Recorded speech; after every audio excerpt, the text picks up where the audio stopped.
Welcome to quick users channel. இன்றைக்கி நம்ம வீடியோவில் முருங்கைக்கீரை பொடி சூப் எப்படி செய்கிறதுன்னு பார்க்க போகிறோம்.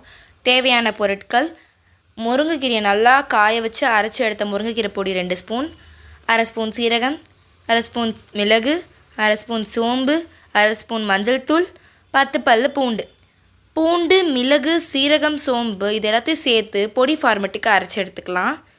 3 லிட்டர் தண்ணியில் நம்ம அரைச்சி வச்சுருக்க பொடி, மஞ்சள் தூள், முருங்கைக்கீரை பொடி எல்லாத்தையும் சேர்த்து நல்லா மிக்ஸ் பண்ணி 10 நிமிஷத்துக்கு பாயில் பண்ணி எடுத்தால் நம்மளோட முருங்கைக்கீரை சூப் ரெடி.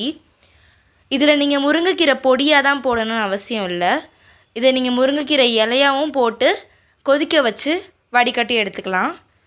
இதை பனிக்காலத்துக்கு வச்சு சாப்பிட ரொம்ப நல்லாயிருக்கும். உங்களுக்கு சளி பிடிக்கிற மாதிரி இருந்துச்சுன்னா இதை வச்சு சாப்பிட்டா கொஞ்சம் பெட்டராக ஃபீல் பண்ணுவீங்க. மிளகு, சீரகம், சோம்பு, பூண்டு எல்லாத்தையும் தனித்தனியாக அரைச்சி வச்சு கூட ஆட் பண்ணிக்கலாம். உங்களுக்கு அயர்ன் டெஃபிஷியன்சி இருந்தால் இந்த மாதிரி முருங்கைக்கீரை பொடி சூப்பை வீக்லி ட்வைஸ் வச்சு சாப்பிட்லாம். குழந்தைங்க கீரை சாப்பிட்லன்னா இந்த மாதிரி முருங்கைக்கீரை பொடி சூப் வச்சு சாப்பிட்டா குழந்தைங்க விரும்பி சாப்பிடுவாங்க. இதை ட்ரை பண்ணி பார்த்துட்டு உங்களுக்கு இந்த வீடியோ பிடிச்சிருச்சுன்னா குவிக் யூசர்ஸ் சேனலை சப்ஸ்கிரைப் பண்ணுங்கள். நன்றி.